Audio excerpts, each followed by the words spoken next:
स्वामी जी, एक बात जो आपने कही कि बारिश का मौसम है, पानी तो जमा होगा ही। तो पहला ख्याल तो इस बात का रखना है कि अगर कहीं पानी इकट्ठा हो रहा है तो उसे इकट्ठा ना होने दें। साफ सफाई का ध्यान रखें जिससे कि मच्छर पनपने ही ना पाए। और अगर मच्छर पनप भी रहे हैं तो उसके बाद फिर जो जो उपाय किए जा सकते हैं वो भी आप बता रहे हैं। लेकिन अगर मान लीजिए स्वामी जी किसी को मच्छर काट ही गया, तो ऐसी परिस्थिति में ये जो इंटरनल डिफेंस सिस्टम है, यानी कि हमारी अपनी इम्यूनिटी है, वही डेंगू मलेरिया जैसी खतरनाक बीमारियों से बचा सकती है। और प्लेटलेट्स गिरने का खतरा तो सबसे ज्यादा होता है स्वामी जी। क्या योगासन के जरिए, घरेलू नुस्खों के जरिए प्लेटलेट्स को रिकवर किया जा सकता है?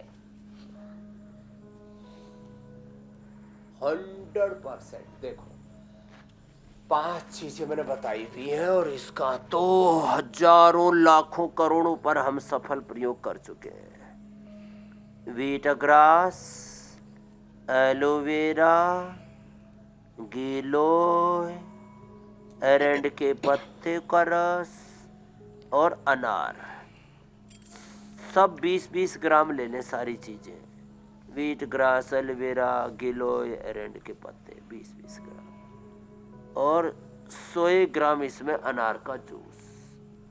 इसमें लिवर फंक्शंस, पूरा पाचन तंत्र भी गड्ढमड्ढ हो जाता है। तो एक ही दिन में जिनके 5-10 हजार प्लेट आ गए थे मेरी बहन, 25-50 हजार, 1 लाख तक वापस बढ़ जाते एक ही दिन में। ये 8-10 बार पिलाते, ये 1-1, 2-2 घंटे के अंदर से ये जो जूस बताया, ये इतना प्रभावी है। हमने लाखों लोगों को मरने से बचाया। पूरी दुनिया में लाखों लोगों की मौत हो जाती है, प्लेटलेट अत्यंत गिर जाते हैं तो आंखों से, कान से, नाक से, पेशाब से, टॉयलेट से, पूरे शरीर में से ब्लीडिंग होने लगती है। इंटरनल ब्लीडिंग, जो हमारी बहुत छोटी छोटी नस नाड़ियाँ, उनसे खून चूने लगता है, एक तरह से रिसने लगता है। तो ये जबरदस्त उपाय है। अभी तो हमने इसका प्लेटोग्रिट औषधि भी बना दी है, इन्हीं का एक्सट्रैक्ट निकाल करके। लोग नहीं तो 500 रुपए की एक गोली देते थे रे, हमारी लूट मची हुई थी। 50 रुपए से लेकर के 500 रुपए तक की एक गोली प्लेटलेट बढ़ाने के लिए।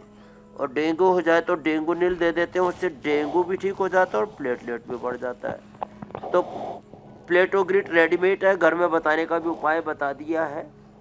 और भाई, सदियों से हमारे यहाँ पर ये जो काल मेघ और चिरायता, काल मेघ तो पूरे देश में हो जाता है, चिरायता हिमालय क्षेत्र में, उत्तराखंड में और खास करके पूरे दुनिया में जाता है नेपाल से। चिरायता कुटकी, चिरायता कुटकी, काल मेघ, ये बराबर मात्रा में ले लें।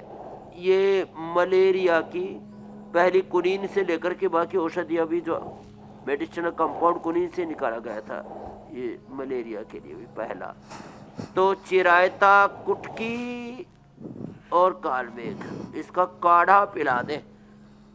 ओहो, मलेरिया खत्म।